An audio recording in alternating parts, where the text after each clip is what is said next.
Hey everyone, this is Video Game Lover here, and welcome to another pickup video. First of all, happy Halloween. This is probably going to get posted the day after Halloween. It's kind of getting late, and I still gotta watch a Godzilla movie. But anyways, I just want to show you guys all the games I picked up. It's mainly going to be all Game Boy related stuff, except for this Switch case that I bought. Found this really cheap. Kind of cool to have. It's a Zelda theme, so just wanted to show that off. So yeah, I've been on a massive Game Boy Color kick lately. As we all know, I just recently picked up another teal Game Boy Color, and I plan on modding it once my backlit kit comes in the mail. It's actually nearby, but they have to do some pending because it's international. So I've just been buying a lot of Game Boy Color games, getting nostalgia for the Game Boy Color yet again, and so I picked up some games for the Game Boy Color. So let's begin. We have the two Army Men games, Army Man 1, Army Man 2.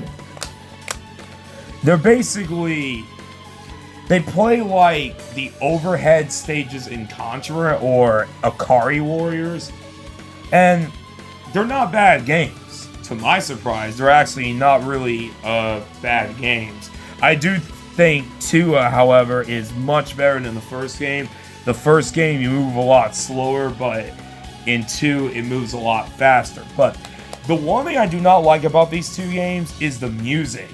It's the same song that plays in every level again and again and again, and it's just so stupid. I guess they weren't able to, they ran out of memory to add other music, so I mean, I don't get it, you know, and it's really annoying. But other than that, they're not bad games, especially considering they're Army Men games, and my god, the Army Men series had so many horrible, god-awful games.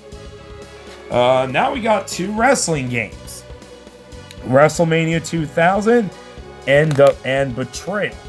Did you even know that WrestleMania 2000 was on the Game Boy Color? Probably not. It's basically an 8-bit version of the Nintendo 64 version, and it was made by Natsume. And it plays surprisingly decent. Once you know the control scheme, it's actually not a bad version.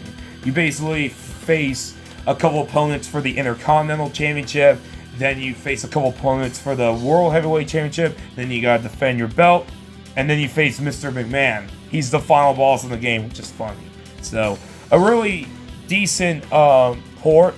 And then we have WWF Betrayal. Now, this game was actually made by Wade Ford, and it's a beat 'em up. Yeah, it's actually a beat 'em up game. Can you believe it or not? So it's kind of like, in a way, Double Dragon, but the controls are not very good in that game. I mean, they control fine, but I feel like the combat's a little stiff. It's also very, very short. Like, if you know what you're doing, you can beat this game in like 25 to 30 minutes. You can play as Stone Cold, The Rock, Triple H, or The Undertaker, and you have to save step even, man. It's just a really weird game.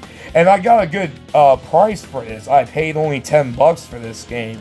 And I've seen this on eBay for like 30, which is crazy. Alright, so the last game, as we all know, I picked up Warrior Land 3, which I really love that game. But there was one game I wanted back in my collection. One that I haven't had for a very, very long time.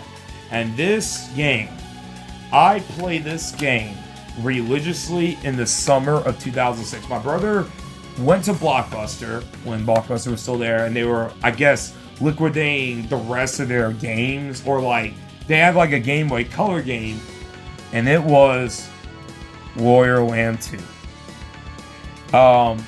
And man, when he gave this to me, this was all I played in that summer. This and Pokemon Blue, and it was on this teal Game Boy Color. And now, of course, that's not the one I grew up with, but this game here, I love this game so much. I will never forget 100% this game. You may notice this is the Japanese version. Now, one thing that's really weird is that while yes, it works on the DMG, there's a weird error screen first. And I think what it is because it's one of the Game Boy Color games that you could play on a DMG and a Game Boy Color, and because it saves, it kind of makes the game freak out a little bit. And so it asks you, are you playing on a DMG or a Game Boy Color? So, but it works either way. So, really happy to have Wario Land 2 to my collection. And that's all I picked up. So, thank you guys for watching this pickup video. And I have another video coming up. Video Game Lover 58, sign out. And go Rangers. Alright, guys. I finally got my teal Game Boy Color backlit. Unfortunately, I am using the original lens because the one that I got when I was trying to put the lens, it actually broke. What the heck, man? But whatever. It doesn't really bother me too much. Anyway, guys, take it easy.